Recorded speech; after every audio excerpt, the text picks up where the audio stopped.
Hello दोस्तों, मैं Rahul Singh AB star classes में आप लोग का स्वागत करता हूं। आज हम लोग देखेंगे, जैसा कि पिछला वीडियो देखे थे कि आपका पाषाण काल वहां तक आप लोगों को बताए थे। उसके बाद जो आपका आता है सिंधु घाटी सभ्यता है, इतिहास का दूसरा पार्ट है जो प्राचीन इतिहास से ही संबंधित है। उसमें हम लोग देखे थे कि मानव की उत्पत्ति कैसे हुई, कहाँ पर हुई और कैसे कैसे मानव का विस्तार हुआ। लेकिन यहाँ पर जो देखेंगे कि हाँ, एक सभ्यता जो हम लोग को मिला, जहाँ से पता चला कि हाँ यह एक नागरिक सभ्यता है। यहाँ पर आपका क्या था, बहुत सारे जनसंख्या में आदमी रहते थे। तो इस प्रकार की सभ्यता का हमारे पास में उजागर हुआ। उजागर हुआ कब हुआ? 2350 से 1750, ये ईस्वी पूर्व लिखा जाता है, बीसी को ईस्वी पूर्व लिखा जाता है। इसका मानना है कि जब यीशु मसीह का जन्म हुआ उससे पहले के काल जो होते हैं उसको ईस्वी पूर्व बोलते हैं, और उसके बाद के काल को हम लोग ईस्वी बोलते हैं। ठीक है, तो ये पता कैसे लगाया गया कि हाँ ये कितना दिन पहले का है? तो पता लगाया जाता है एक किसी भी पेड़ का उम्र या किसी भी मतलब आदमी का कुछ जो वस्तुएं रहती है उससे पता लगाया जाता है कि ये कब इसका उत्पत्ति हुआ। तो इसका C14 यानी कार्बन 14 से इसका पता लगाया जाता है कि यह वस्तु कितने दिन की है। ठीक है, तो इसी के कारण हमारा पता चला कि ये जो सिंधु घाटी सभ्यता है वो कब का है। ठीक है, तो जब इसका ये जो सभ्यता है यह एक नागरिक ये सभ्यता है, यानी नगर यहाँ पर था। ठीक है, यहाँ की बड़ी बड़ी इमारतें थी, यानी 2 से 3 मंजिले जो मकान थे। और यहाँ की एक मुख्य बात है कि इनके जो भी रास्ते हैं वो सड़क जो भी होते हैं वो अपने आप को 90 डिग्री पर काटते हैं, यानी समकोण पर काटते हैं। ठीक है, तो और ऐसा भी है, माना जाता है और देखा भी गया है कि हर जो घर होते हैं उनका जो मुख होता है, यानी मुख्य द्वार जो होता है वो सड़क की तरफ न खुल करके वो पीछे की तरफ खुलता था। इस बात से मानना होता है कि जब गाड़ियां वगैरह चलती थी तो धूल कण जो है घर के अंदर ना प्रवेश करे। तो इसलिए क्या होता था कि आपका जो भी गाड़ियां वगैरह क्रॉस करे तो धूल कण जो है घर के अंदर ना जाए और उससे हमें परेशानी नहीं पड़ी। और सभी घरों से एक नालियां गुजरी होती थी, और नालियां गुजरी होती थी, साथ में वो नाली छोटी छोटी नालियां जो है बड़ी नालियों से अटैच होती थी, और समय के अनुसार उसकी सफाई भी कराई जाती थी, जिससे इसका संचालन रुकता नहीं था, चलता रहता था। एक और मुख्य बात देखी जाती है कि हर घरों में स्नानागार बहुत उच्च पैदाब पर माना जाता है, यानी उच्च श्रेय से देखा जाता है कि हर घरों में एक स्नानागार था।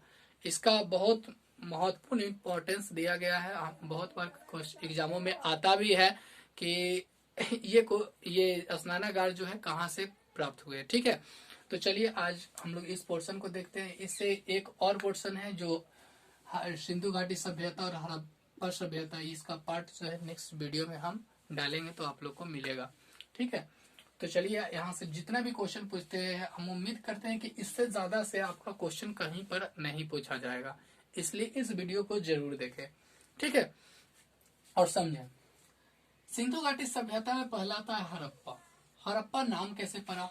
अभी पर वहां जाने पर उस जगह का नाम छोटी बस्ती थी पहले, जिसका नाम हड़प्पा था। तो इस सभ्यता को तो सिंधु सभ्यता बोला गया है क्योंकि वहां पर सबसे ज्यादा जो है आपका घर मिला है, मकान मिला है। लेकिन ये सभ्यता सबसे पहले खोजी गई थी। कब खोजी गई थी? 1921 ईस्वी में दयाराम सहनी द्वारा क्या गया था, इसका खोज किया गया था। तो कोई चीज का तो ऐसे ही खोज नहीं होता है। तो जब हुआ क्या था कि इससे लगभग 20-30-40 साल पहले जब वहां से रेलवे ट्रैक का बिछाया जाता था, तो क्या हुआ कि वहां पर ईंटें मिलने चालू हुए।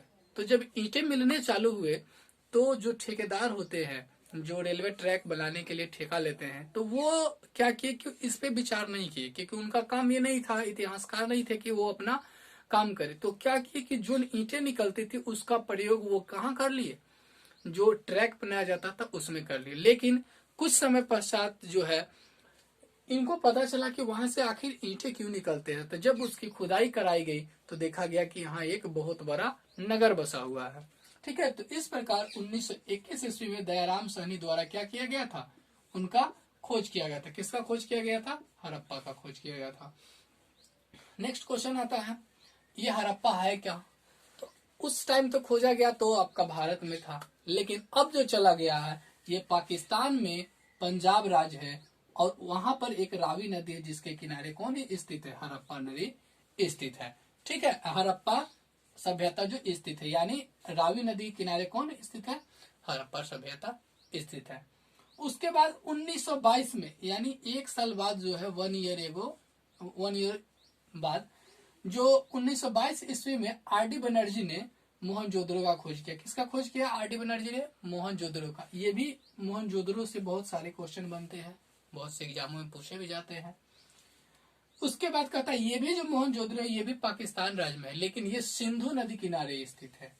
जैसा कि यहाँ सभ्यता का नाम दिया क्योंकि ये यहाँ पर बहुत सारे घर मिले, बहुत सारे मकान मिले, बहुत ऐसी चीजें मिले जिसके कारण इसी के नाम पर यह सभ्यता को रखा गया। तो मोहनजोदड़ो की खोज की आर.डी. बनर्जी ने की थी। यह पाकिस्तान राज्य के सिंधु नदी के किनारे स्थित है। ठीक है, मोहनजोदड़ो का मतलब होता है मृतकों का किला। मोहनजोदड़ो में बहुत ऐसी स्तूपियां मिली है जिससे पता लगाया गया है कि मोहनजोदड़ो का यहाँ पर जो है मृतकों को रखा जाता था। ठीक है, और उनकी समाधि बनाई जाती थी, यानी मृतकों का किला मोहनजोदड़ो का अर्थ होता है। ठीक है, ये जो मृतकों का किला है इसका साक्ष्य आपका हड़प्पा में एक भी देखने के लिए नहीं मिला है। इसलिए मोहनजोदड़ो में ही जितने भी मरते थे क्या होते थे, उनके साथ साथ कुछ स्वरूप रखा जाता था जिसको हम लोग मृतकों का किले के रूप में हम लोग खोज किए या पता लगाया गया था।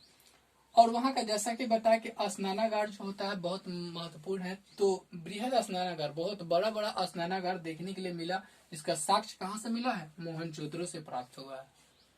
ठीक है, इस प्रकार हड़प्पा से इतने सारे क्वेश्चन देखते हैं, तो इससे ज्यादा हड़प्पा से क्वेश्चन नहीं आता। सब इसके बारे में जो विशेषताएं है वहां से क्वेश्चन आती है। तो उसका अगला पार्ट में जब आप लोग को देंगे और डिस्क्रिप्शन में आप लोग को क्या दे देंगे, उसका लिंक दे देंगे, तो आप लोग क्या कीजिएगा, वहां से उस वीडियो को देख लीजिएगा। ठीक है, अब आता है भारत में महत्वपूर्ण स्थल कौन कौन से हैं जहां पर इससे संबंधित कुछ तर्क मिले हैं। तो कालीबंगा जो घरर नदी के किनारे बसा है वो राजस्थान में। ठीक है, कुछ यहाँ पर भी आपका उससे स्थल मिले हैं जहाँ पर कुछ मकाने हैं, कुछ और चीजें हैं जो विस्तार से देखने के लिए मिले हैं।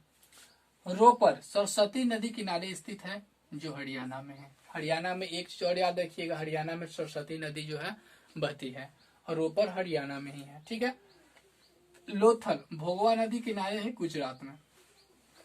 ये बंदरगाह के रूप में है, जो आप लोग को बहुत बार एग्जाम में पूछा जाता है कि लोथल कहाँ स्थित है, तो गुजरात में। लोथल क्या है, तो बंदरगाह है। तो इस तरह के क्वेश्चन आप लोग को डायरेक्टली एग्जामों में मिलते होंगे और देखते भी होंगे। तो ये जब आपको मिल जाएगा या देख लीजिएगा तो आपको लगेगा कि हाँ नहीं, इससे ज्यादा क्वेश्चन नहीं आएंगे। ठीक है, अब ये तीनों जो है ये भारत में अभी नहीं है।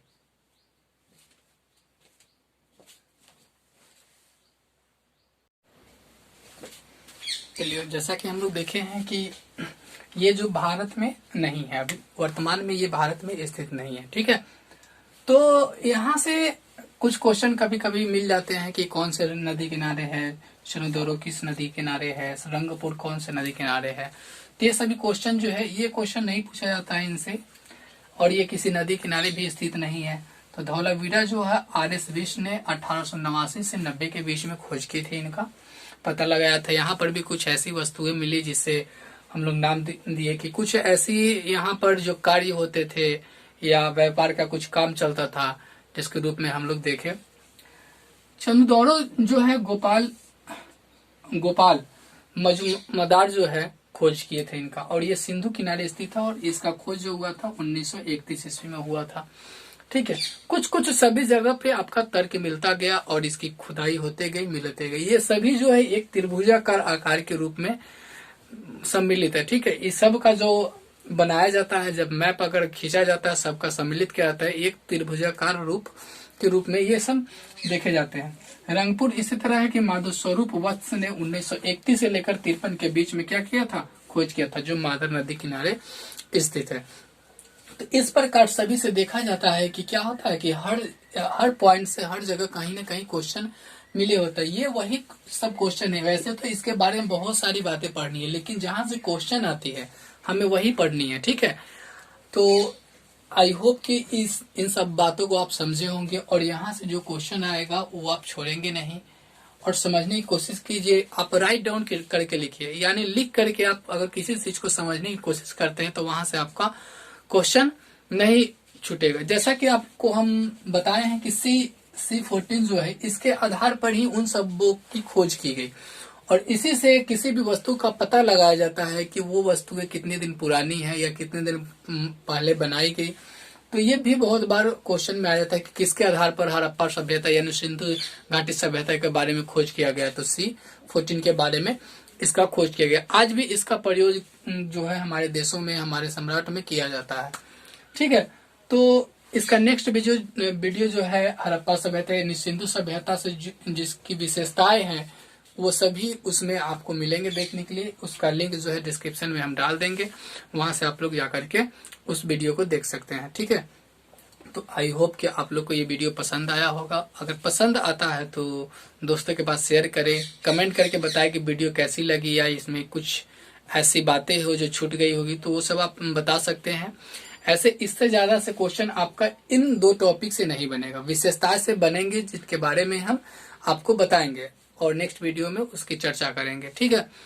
तो अगर चैनल पे नए हैं तो चैनल को सब्सक्राइब कीजिए, बेल आइकन प्रेस कीजिए, जिससे हम जितने भी वीडियो डालेंगे उसका नोटिफिकेशन आपको मिलेगा और उससे आप लाभ प्राप्त करेंगे। मेरा टारगेट यही है कि आप लोग को वो सारी बातें बता दे जिससे आपके एग्जामों में जितने भी क्वेश्चन आते हैं वो कभी भी क्वेश्चन न छूटे, या तो यूपीएससी हो, बीपीएससी हो, या CGL हो, रेलवे हो, बैंकिंग हो, या कोई भी कॉम्पिटिटिव एग्जाम हो जहां पर इनसे क्वेश्चन बने वो क्वेश्चन आपसे कभी भी छूटे नहीं, ठीक है।